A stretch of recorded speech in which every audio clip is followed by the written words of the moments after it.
No, so I live myself in Carwoola, which is just outside of Queanbeyan. So I'm on acreage out there, and about our office is based out of Canberra. So Oh, I'm about 25 minutes from the office. hence the jacket. Hence the jacket. It is cool, and hopefully we'll get some of this rain that's coming over. We only got 3 mils last weekend, so yes. Keeps delaying for us as well. Bonnie, we'll get stuck into it. Thanks for coming on to the Farms Vice podcast as the CEO, making an impact within the Sheep Producers Australia. Welcome. Thank you very much for having me.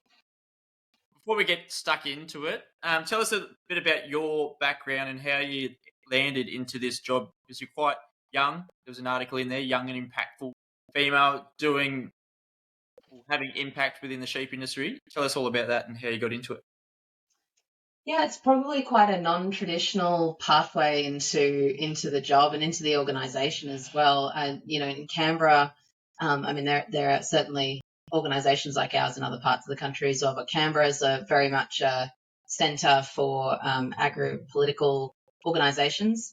And it's not, I suppose, somewhere that I necessarily thought that I would end up when I was going through uni. So I'm a Sydney girl originally. With parents who certainly don't come from a ag background by any means, certainly more into the creative side of things. But grew up very much with a love of horses, and I often joke that horses are my gateway drug into agriculture. I was growing up in the city and wanting to learn how to ride horses, and we had family friends that had a sheep station down the Monero, a very old farming family down there. And I was fortunate enough to go down there every school holidays because they had horses, but they also had a lot of sheep. And I was there every school holidays and really developed a very strong love and affinity for everything there. I used to, get very upset about having to go back home to the city. So I ended up doing my gap year there after I finished high school, and given horses are sort of my main passion, I went and did equine science at Charles Sturt in Wagga. Yep. And went on to do honours after that, and sort of nearly went down the PhD road, but decided that I needed to sort of go out and get a real job. But you don't get a real job going through a real job, quote unquote. So you don't come out with a profession doing courses like that. So it's really important for me to start just getting my foot into the professional world. So I've had a mix of roles that's sort of, everything from working in research as an assistant to working in the pharmaceutical industry, and ultimately found myself working for Animal Health Australia out of Canberra, and just became very interested in the work that the peak industry councils were doing, and over time this role became available. So yeah, I've been with the organisation for nearly 6 years, starting off in a policy role. And it's, when you're passionate about agriculture and the industry, organisations like ours, it's all about developing really strong positions for the future of the industry. My natural skill set probably aligned to those things, but also my passion as well for the sector. So fortunate enough to ultimately be in the CEO position after many years working in other roles for the organisation. And like I said, it's taken me a long time to sort of talk about the fact that I'm not from a farm. And I think we do have to embrace people like me and others who are really keen to contribute to the sector, but perhaps don't come off a farming background. I think there's so many ways that you can bring more new information as well across for the sheep producers and anyone within agriculture, and it's very unique. And I think it's happening more. It all starts from a gap year, right? Like what you just did. And just having that glimpse into the industry to see how cool it is, and building your passion up just starts from that day one of working within the industry. Yeah, absolutely. And that was when I was looking for roles and where to sort of go from completing my degrees. The opportunities that were available in agriculture were vastly wider than, what I was looking at in the horse industry. There was so much more there.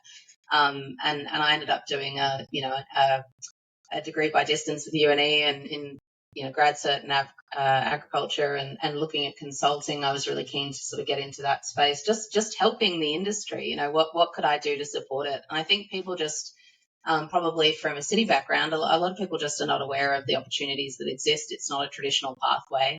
It is interesting when I reflect on people that I went to school with and people I went to uni with, how many have ended up working in agriculture. But it's obviously not something that's front and center at a lot of the days that you go to as a student to understand what kind of career pathway you want. So I think there's been some tremendous work on that done previously and over the last probably decade. I think that space has really changed. There's always so much more we can do, but I think just showing people and I don't know how much has changed. We talk about this a lot about the fact that maybe people don't have family relations that have got a farm anymore. That dynamic has changed quite a bit. So the opportunities to get out and get your feet dirty and touch animals, and understand how these things work in the flesh, like that opportunity changes. So how can we connect people with that real experience is all part of it.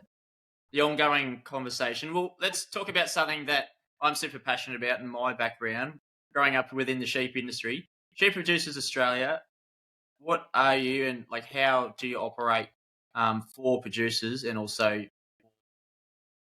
that in the background sort of work that you said before?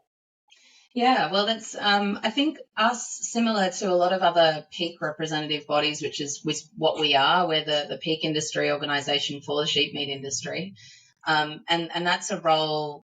That's a role that's actually enshrined in legislation. So we have very specific jobs as in terms of being a peak industry council. So we are in place to make sure that we're monitoring the levies, so the sheep transaction levies that are in place, but also giving advice to the minister on issues that relate to the sheep industry. And we're a national body, so we're supposed to be looking at issues that aren't confined to any particular region or enterprise. It's about truly national issues.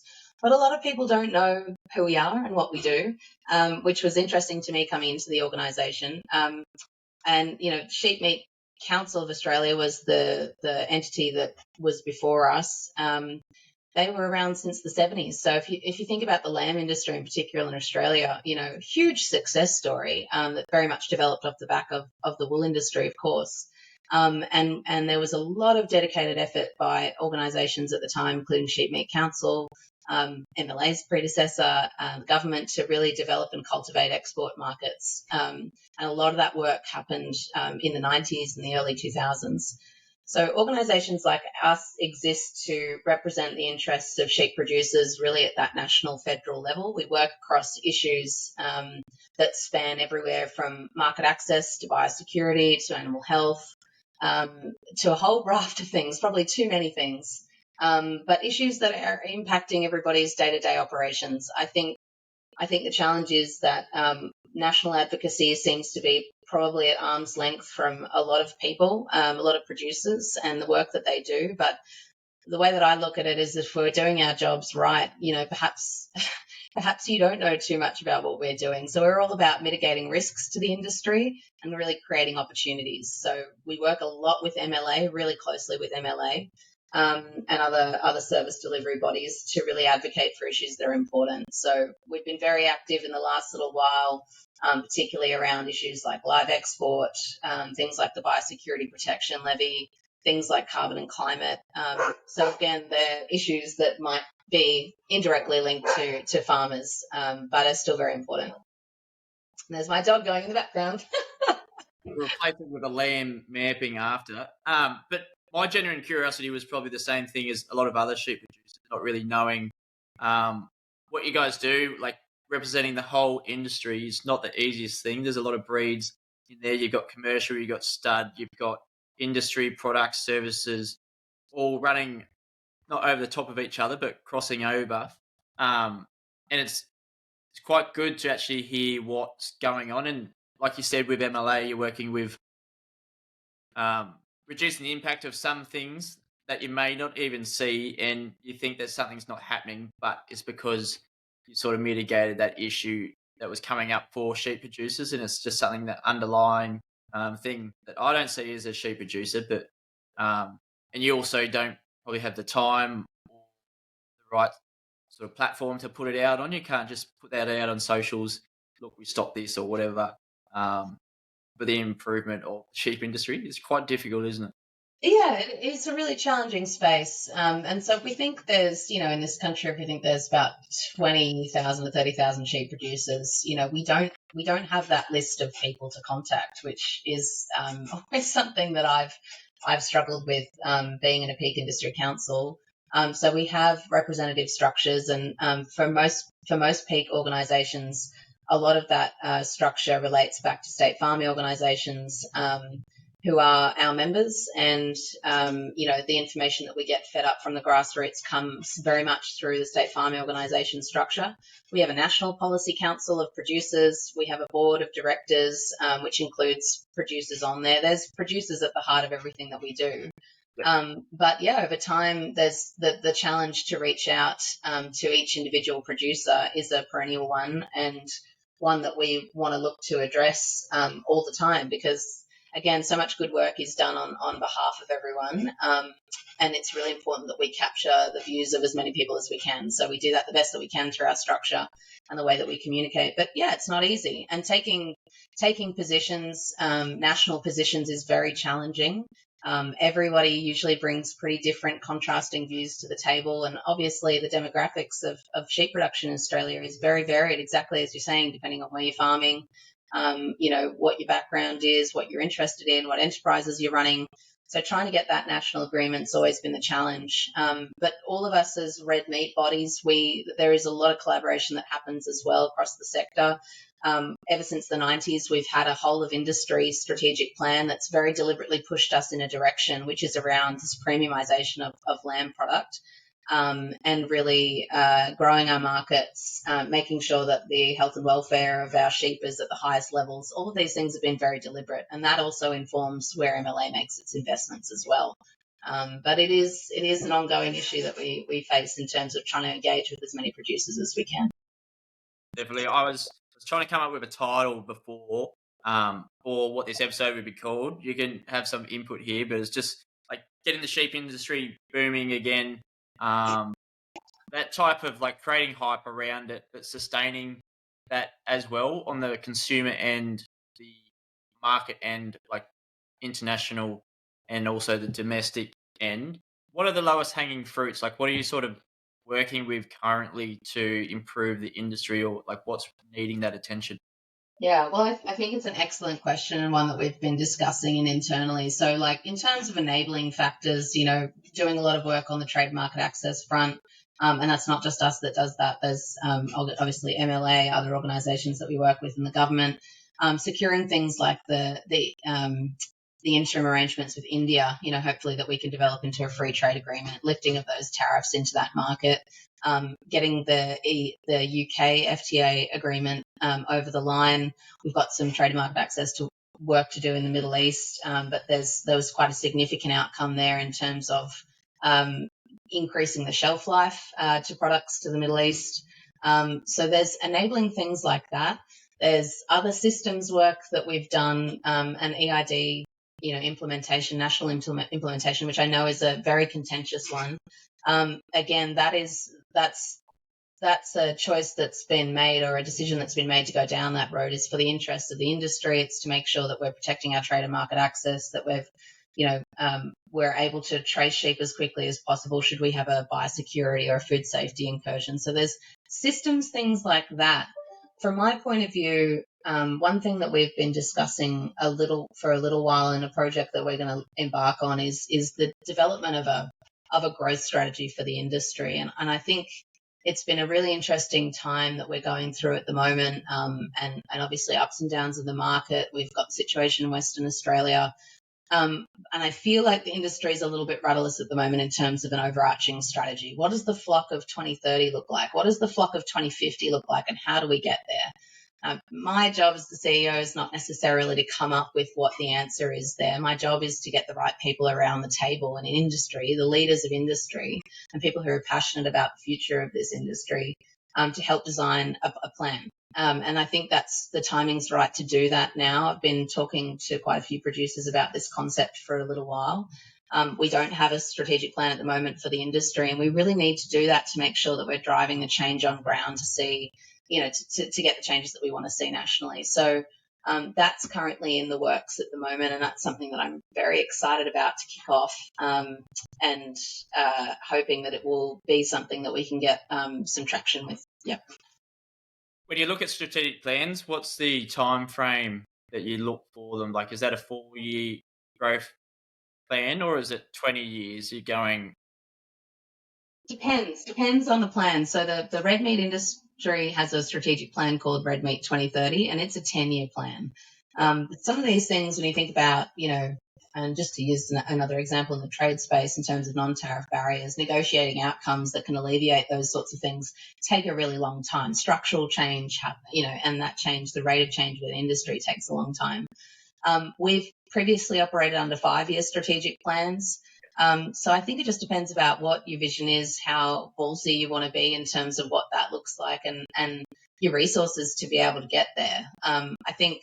I think part of what we talk about with something for the sheep industry in particular, but this is not a standalone issue in industry. The ag industry is around rate of adoption and how quickly that happens. And so, if we want to see massive change, how reliant are we going to be on the rate of adoption, and how can we influence that? So they're things that might factor into a strategic plan. I think a 5 to 10 year plan is great, but like I said, I'm interested to understand, what does it look like to 2030 to 2050? Where are we headed? And I think that's not always. I don't feel like we've got a cohesive vision of that at the moment.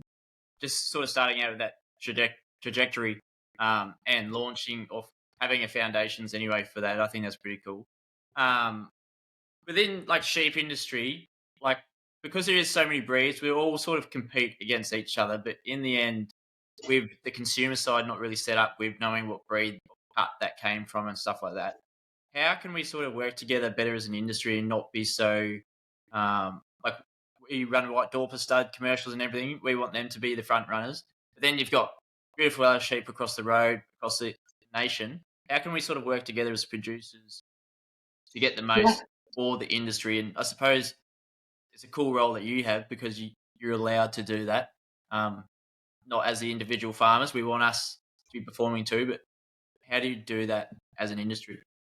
It's a great question, and certainly our job is to try and sort of have that bird's eye view, and try and get that recognition that whilst everyone brings a different point of view to the table, a different experience, different enterprise mix, a different breed, ultimately, what are the things that we do actually agree on? Where do we agree we're pushing in? So that's definitely our job, and that flows through to things like strategy, but also through to policy development as well. I think the challenge that we've got, obviously, in the lamb industry still is that we're very much a commodity, and that's something that we talk about a lot, in terms of evolving the industry and what is the next evolution of the lamb industry. Like, we've got this, premium product. We've probably got more consistent quality and more than a lot of our other competitors, but we also know that we've got a lot of improvements there to make in terms of that consistency. And, does the future involve something like moving towards a cut-space grading system, or, a system that's underpinned by objective carcass measurement technologies with information that flows back on farm to get that practice change? So I think those conversations start to become uncomfortable, and that's, where everybody brings those different views to the table. It can be hard to try and find consensus. So I think recognizing that everybody, does have different views. Sorry, I've got animals just happening everywhere in the background here. Everyone does bring those different views to the table. Recognize that we are all part of a bigger industry. We all do trade globally to major markets. Yep. And so that's kind of we have to be prepared to try and find the common threads that bind us with each other rather than the differences. And I think, there can be very much a bit of a tribalistic thing going on with agriculture at the time. But I think that's why something like a strategy, as to what I'm talking about, a shared vision, is so important. I think that's going to help foster a bit more collaboration between people as an industry. And yeah, there definitely is, very strong opinions about where the industry should go. I think we're at a very interesting point in time where, across the board, in a lot of places, sentiment is really low, confidence is low. But there are people who still really firmly believe in the future of this industry. I'm one of them. Global, demand for this product is only set to increase. So I think that's what we need to be pushing towards, is the continuous improvement of the industry. Well, I think they're probably. I asked you about the lowest hanging fruits, but I think our biggest opportunity is to grow like lamb, hogget, mutton as a protein up into the top three, top four um, types of proteins. Because it shocked me actually how sort of low down lamb was, like on a global scale of where people are eating proteins, and it's fascinating how it sort of changes. Like in America, they don't really like lamb, or our lamb's a bit gamey to them because it's fed naturally grass most of the time. The export from here anyway, and how the consumers sort of deal with that. What sort of type of stuff on the consumer end, that sort of work, education, or I don't know, the forming of sheep industry to promote lamb, mutton, hogget. I actually find like hogget and mutton are sort of dirty words that, like, I am a consumer, but like I don't want to go into Woolies, Coles, or Sainsbury's, Tesco's in England, have some hogget. It's just a bit rough coming off the tongue. I'd like it to be a bit of a centralised thing. You go and buy beef, you get a steak. You don't get a lamb steak, mutton steak, or hogget steak. You get a steak, Yeah. and that type of cut. What sort of work are you doing in that terms for sheep industry? Yeah, no, you raised a really good point, and in terms of low hanging fruit, I probably didn't cycle back there to sort of say, typically within lamb and some of our major export markets, the significant opportunity really is around the premiumization piece and how we do that and how we back up the quality that we've got. That's one opportunity for us. It's really interesting the discussion around, the different classes of sheep meat and particularly around hogget. There was previously a very big desire of industry was to look at a recategorization, and renaming hogget to sort of describe it as perhaps a yearling product, but also to understand, what was the associated eating quality with something like a hogget, on a repeatable scale across the board. So there's a lot of eating quality work that has gone into that previously.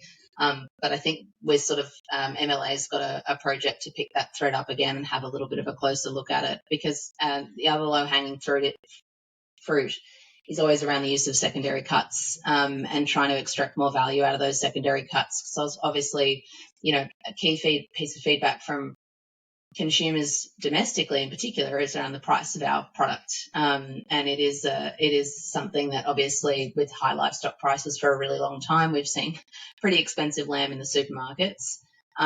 Internationally, there's a few trends that really are probably dictating consumer preferences there, and it really depends where you go.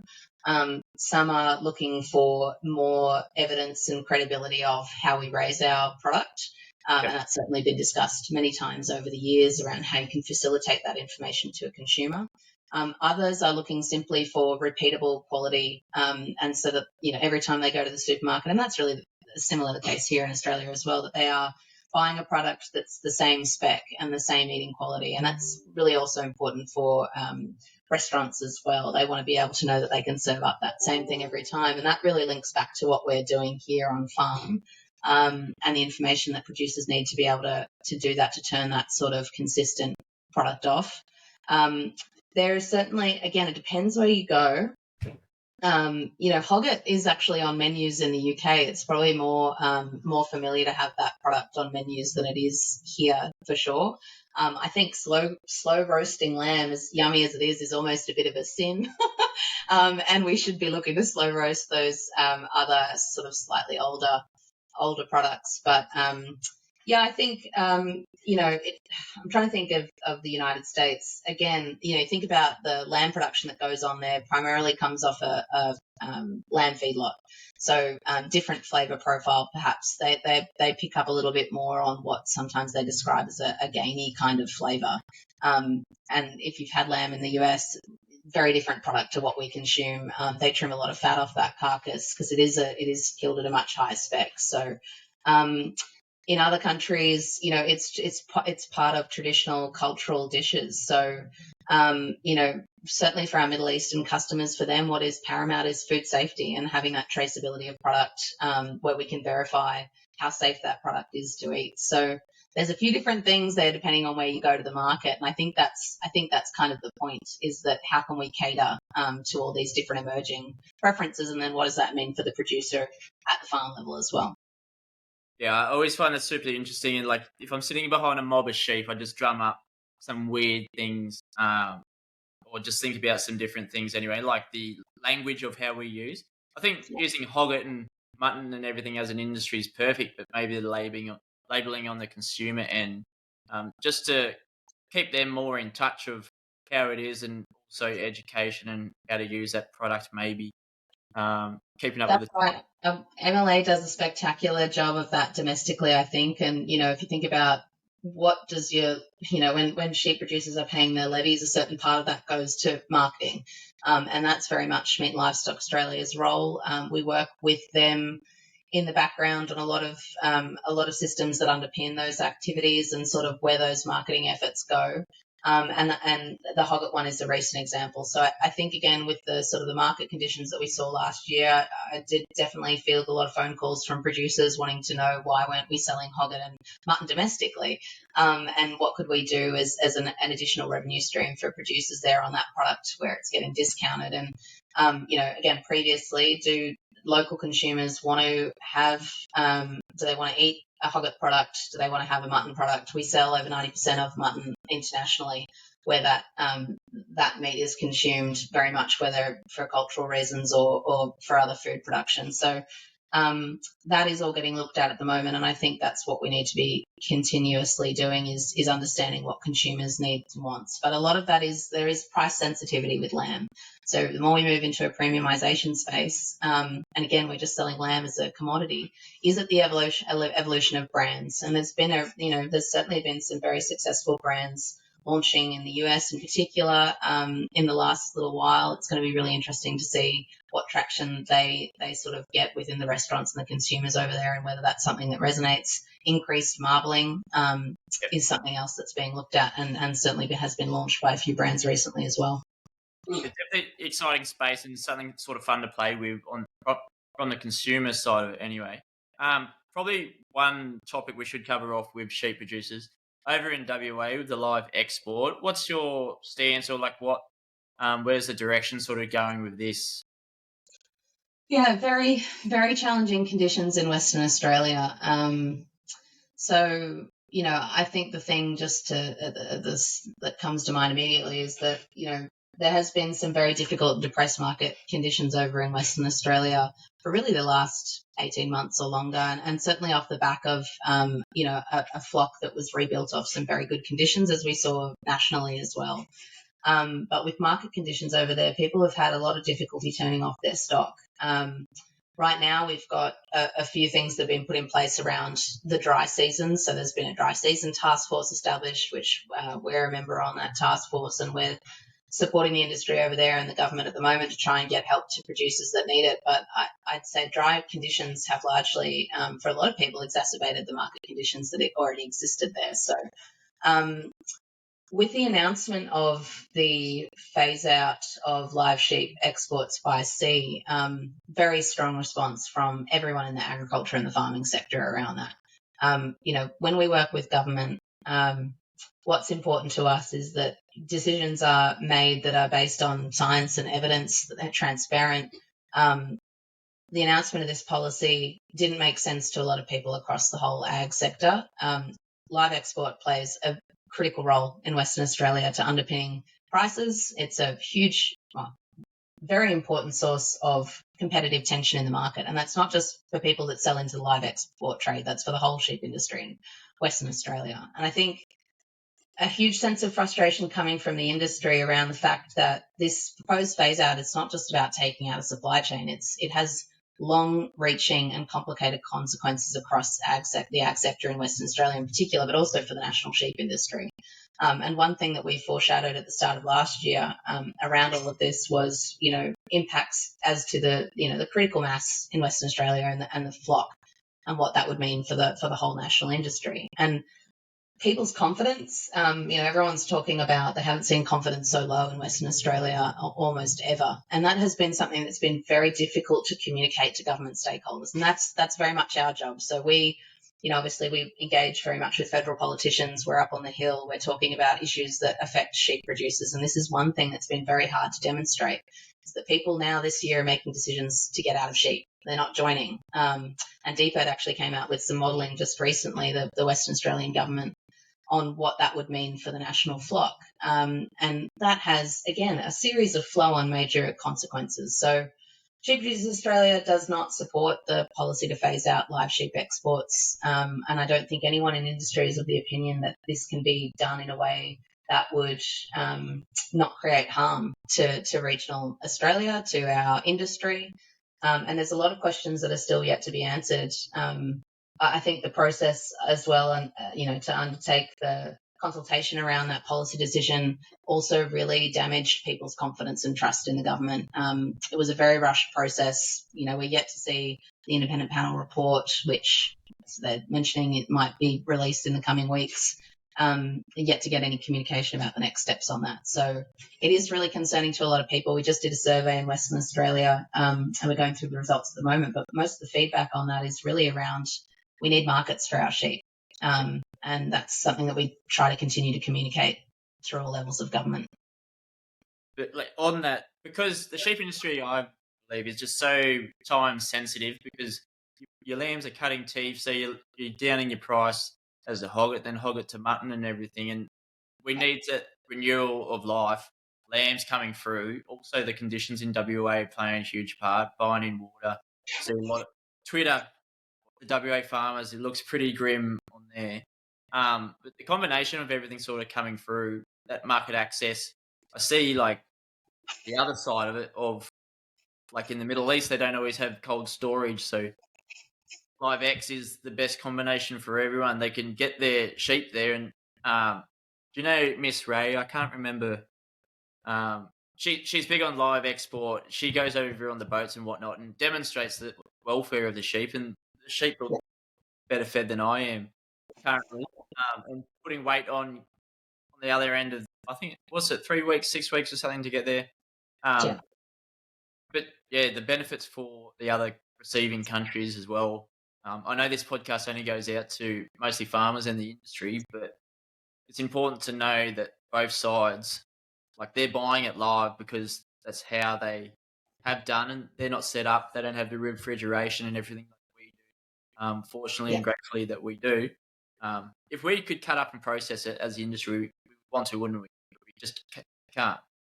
Yeah, you're nail on the head, and this is one of the key things that we've tried to communicate as a part of the opposition to this policy, and trying to grow the awareness amongst federal politicians. So we actually did go over to the Middle Eastern region last year, and we visited a number of countries because it is such an important trading partner to us as an industry. And some of these trading relationships go back 60 years. I mean, that one of the key things that was described to us in Q8 was that sheep was the official ambassador for Australia back in the day. There's been, it can't be understated the value that these trading partners place on really strong, transparent, trusting relationships. And yeah, culturally,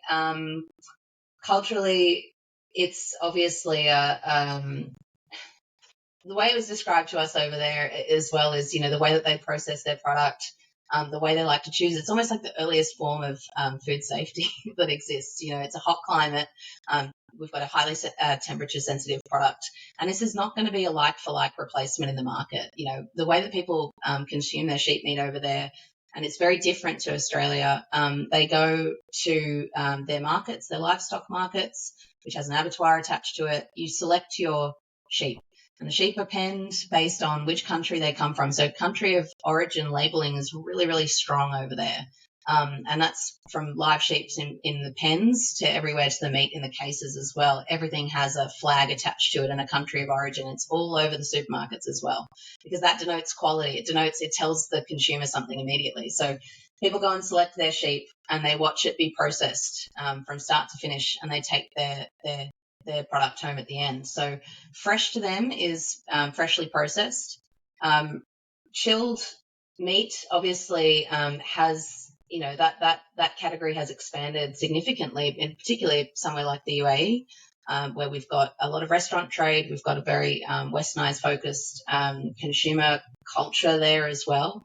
But in other countries and also in the UAE as well, purchasing your sheep and being able to select them, watching that whole process is a very important part of their culture. And you can have many occasions for which you might want to consume sheep meat. It's not just to feed your family. It might be you've had a boy, you've had a girl, you've had some occasion that calls for a sheep product. And I think the greatest way that we sort of have found to try and explain the difference is the difference between fresh milk in the fridge compared to a UHT long life milk. It's just not accepted and trusted in that same way. So you can appreciate that some of those trading partners are feeling a little bit insulted at the fact that this product that they've had access to for 60 years, that's been a very good relationship and is a very important part of sovereignty and food security for their countries. Now we're going and telling them, well, you'll just buy our other chilled product. It's not really the way that we should be doing business. And I think it's unfortunate the way that some of those discussions have been handled, and we really need to be mindful of that. So we did a trip report from when we went over there. We tried to share that information. We have shared that information about the differences there, because, as I said, it's not going to be a like-for-like substitution. And they are certainly looking to source. They can't buy live from us, and as they are doing already, they will buy live from other countries, and we're already seeing that. And they're using access to those countries is definitely being facilitated by the enhancements that they've had to make to their systems due to all the regulation, the reforms that have happened over the last few years in our industry. So it is a very tenuous one, and one that we haven't had explained to us how we're going to solve that problem. Yeah, and one, like, they're building the relationships on importing land from other countries, and then just sort of explodes into different other realms, or just creating a strong relationship as well. It's hard to see it being put to just like an on and off switch for them and for us especially. Yeah, absolutely. And we've already seen, obviously the moratorium was implemented, in the industry over there. That's already impacted on their supply and their confidence. They always look to Australia as a really, as a source of high quality and continuous supply. Now that's obviously, there's a 3-month break there in the middle.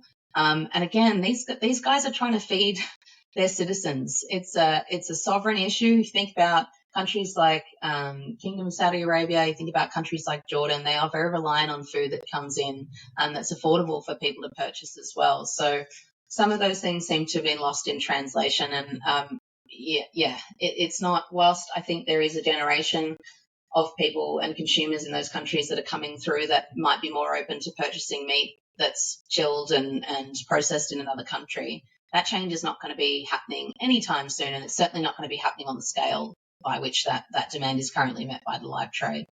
There's certainly not. A lot of work to be done. Before we move on, what's the next steps for LambEx moratorium? I think they were looking at delaying that. Well, the producers were looking at wanting to delay that due to conditions and ongoing. Yeah. So it's something that's been discussed over the last month. As you know, the live export vessels provide a pretty important release valve for getting sheep turned off. There was discussion about opportunities to try and ensure that vessels could sail, not with a significant extension, but if there was a vessel that was able to be loaded and take stock over, that would be allowed to sail. But I, to be honest, haven't heard any feedback from government around whether that's had, if those exporters have had permission to do that. It really just highlights, I suppose, the necessity and the role that live export outlet plays for the industry. So outside of that, I think, again, we're looking at our survey results that we've just collected around what people are going to be doing. And, of course, people are going to be feeding through as much as they can dry conditions. But in terms of what we can expect in the markets and where people can turn their stock off, I think that's the thing that concerns me the most. And we'll obviously be looking to, the start of the moratorium ending, to see what stock then can go on consignment then. Keep our eyes peeled, especially from the East Coast here, but also the WA producers. The sheep industry survey, you just touched on that, I believe, before. That's still running?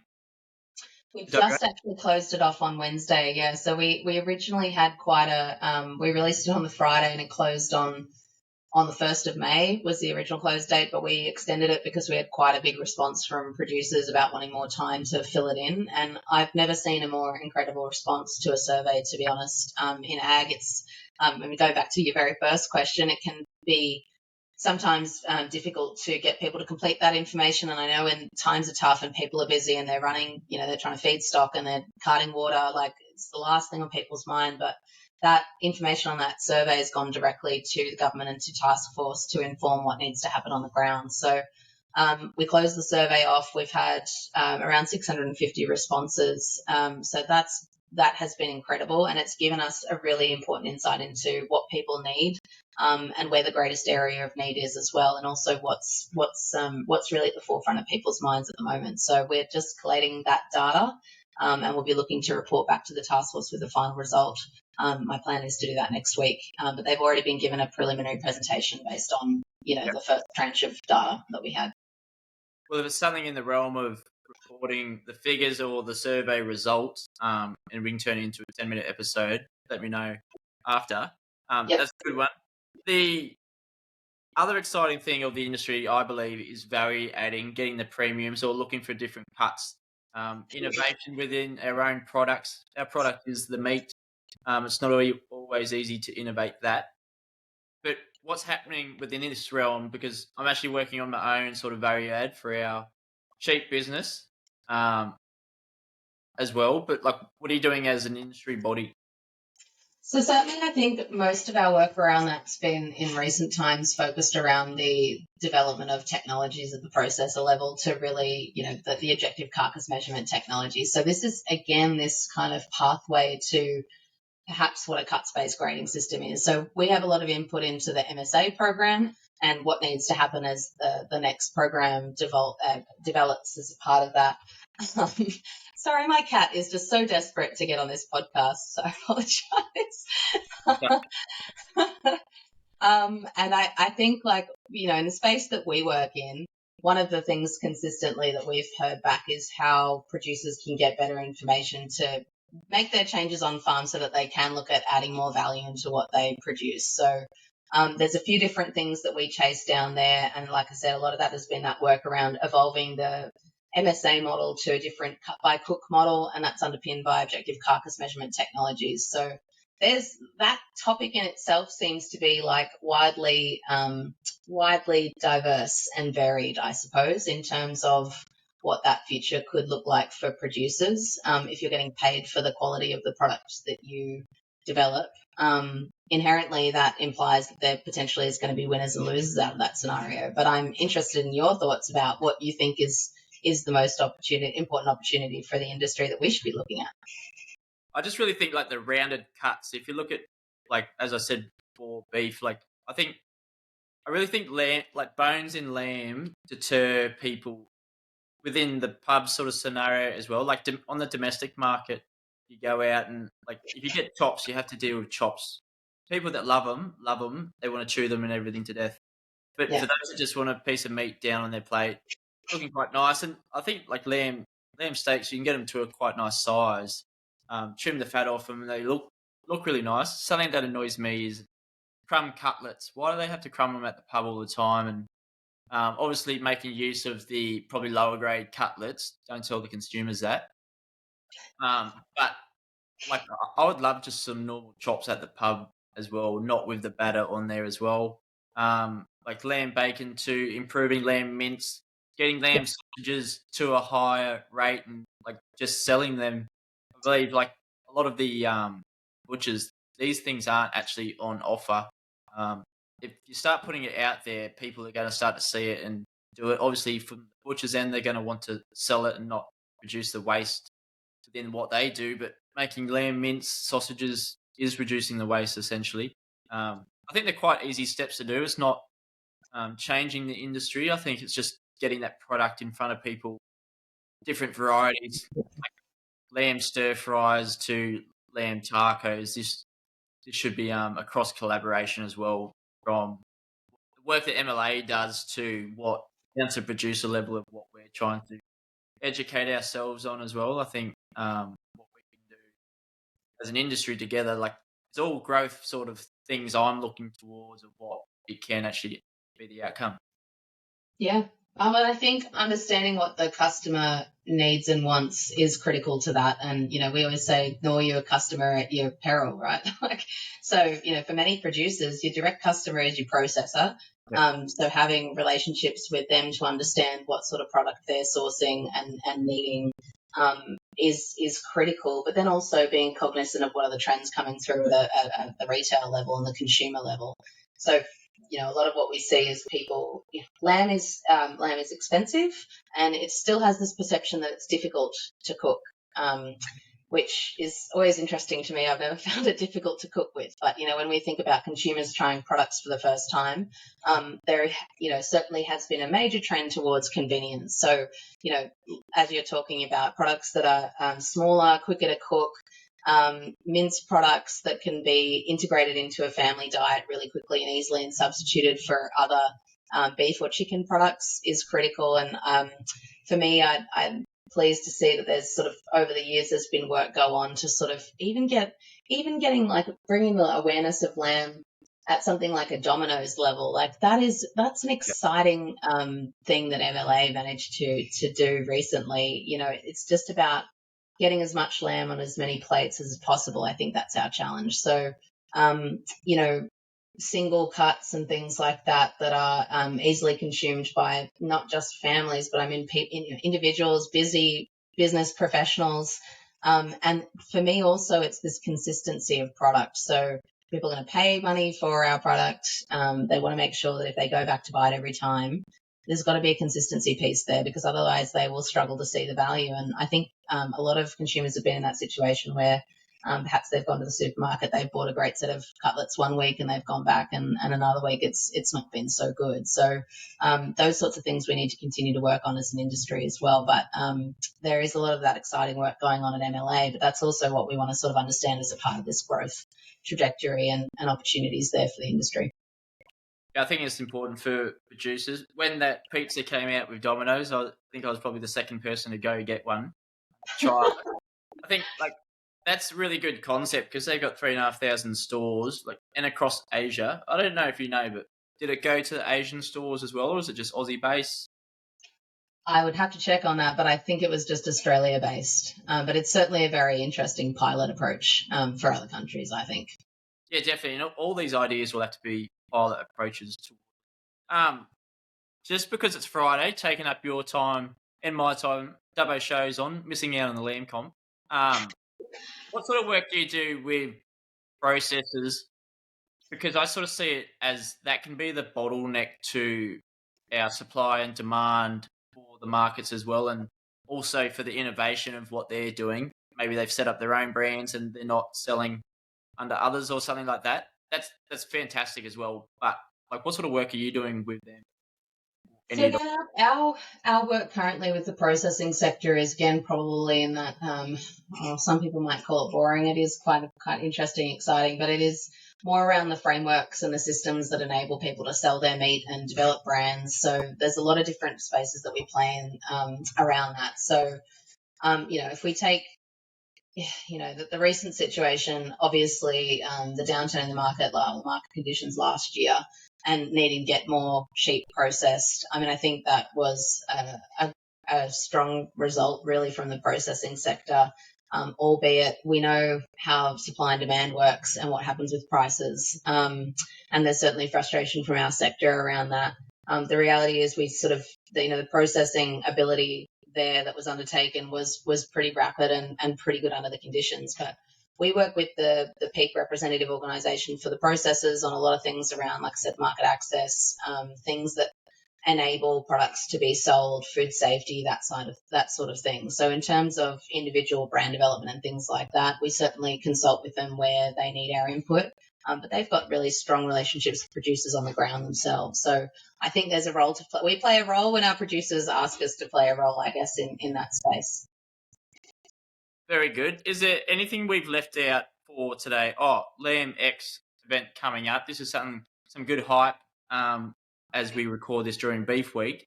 LambEx, what's it going to be about? What can we sort of expect from your end?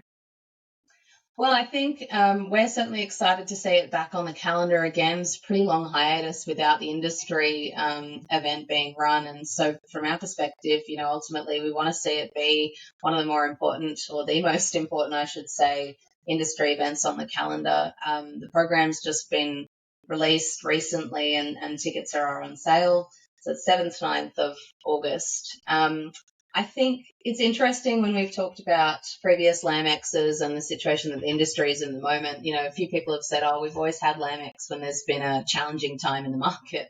And, I know recently there's been a lot of discussion around ticket prices and things like that. I mean, certainly LambEx, from my perspective, aims to really inspire people with the most cutting edge information, the research, and the ability to bring people together. And I think that's something, certainly when times are difficult, we need to really be coming together as an industry to focus about, let's talk about the challenges. Let's be realistic about what those challenges are, but what does the future look like and how do we get there? And I think that's really part of what LambEx aims to do, sort of dive into the difficult questions, but also inspire people to sort of continue to be a part of this industry. And I think there's generally something for everybody in terms of the program and the schedule that's come out. We're certainly looking to play a big role, and a part of that. We'll be there. We've got international visitors coming that we'll be hosting, who are really keen to learn more about the Australian industry and understand how we can partner and work together a little bit more closely. So I think it's going to be a fantastic event. Everybody that I talk to is very excited about it. Obviously it's certainly a cost for people to attend that. And I hope people see it as an opportunity, that it's something that's going to benefit themselves and their businesses ultimately to come along. So I'm looking forward to it, and I certainly hope you'll be there as well, Jack. Absolutely, can't wait. It will be a great event, and actually a sheep producer told me a day off the farm will be the most profitable day you'll be able to have, like learning from others or just going to see different stuff. And yeah, I'm keen to pump the sheep industry up and see what we can do with the podcast. And also, as a sheep producer myself, keen to see where we can go with these low-hanging fruits. It'd be good. Yeah, I think the industry does need people who can champion like what the future looks like for the industry and where people see the opportunities. And I think, of course, like things have been really difficult and people are going through a really difficult time. And again, we have to be realistic about what those challenges are. But I do firmly believe that there is an exciting future ahead for the industry if we want to take that opportunity on. And, with the right people driving that, I think that is possible to achieve. So I think, your work is incredible, and I think it's really important to be highlighting some of the more positive aspects of the industry when we can, because that's also what gets us through the difficult times as well. So LambEx is, I think, but any time to bring people together is really positive outcome. 100%. Before you go, what's a piece of farm advice you'd like producers to take away from this episode? Because it's not always, I suppose, that you get to come onto a podcast and say what sheep producers is doing behind the scenes. What would you like them to know, put them at ease of any ongoing situations, whether it's on the West Coast or East Coast currently, just to be that helping hand? I think to let people know that there are, our organisation and many others, that people have your back, and there are people looking out for your interests. And I can appreciate that sometimes it doesn't feel like that. And a lot of people get their information certainly in the media and the news, and that might just be an example of, that's not the only piece of the puzzle. That's not the only thing that's going on. So there are people who are working very, very hard to make sure that this industry is profitable and sustainable. And we are always willing to be reached out to be spoken to, and to hear what's important to you as a part of the industry. So make sure that I guess that you're thinking that there is that world outside of the farm gate, and there are people working hard for you is what's important to me. And we're so proud to sort of be a part of the industry and promote the good work that everyone's doing. So you're not alone. And that would probably be the message, I think. Yeah, that's really good. And I think that piece of being profitable and sustainable works in collaboration together. It can be aligned. It's not meeting at a junction and one goes one way, one goes the other, I think. And sheep producers are really harnessing that as well, along with the technology coming along. I think it's always exciting times. Speaking with the sheep industry, we could talk for hours. Anything else you'd like to leave us with some parting words?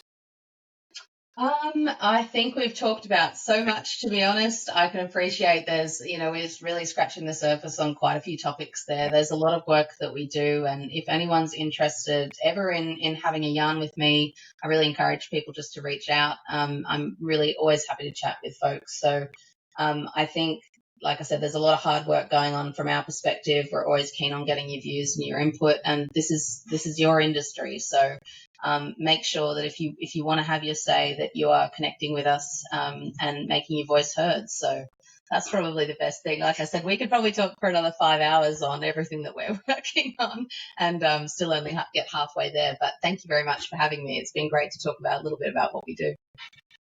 Definitely. Where would you like to send producers to? I'll link them into Sheep Producers website. You can find it in the show notes as well. Yep, I think that's the best place. We've got our contact details up there on the website, so that's probably the best landing spot for everyone to head to. Thank you. Yeah, amazing. Well, Bonnie, thank you for coming on. It's been, I don't know, what is the 5th time lucky. Farming gets in the way of a lot of things, but we didn't let it this time, so that's really good. Thank you for coming on for 55 minutes. Thank you so much. And you've had even a guest appearance from some of my animals as well, so you're welcome. Very lucky mine didn't come in the room as well. But thanks, Bonnie. I'll stop it there. That's good. Thank you. I think that would go quite well.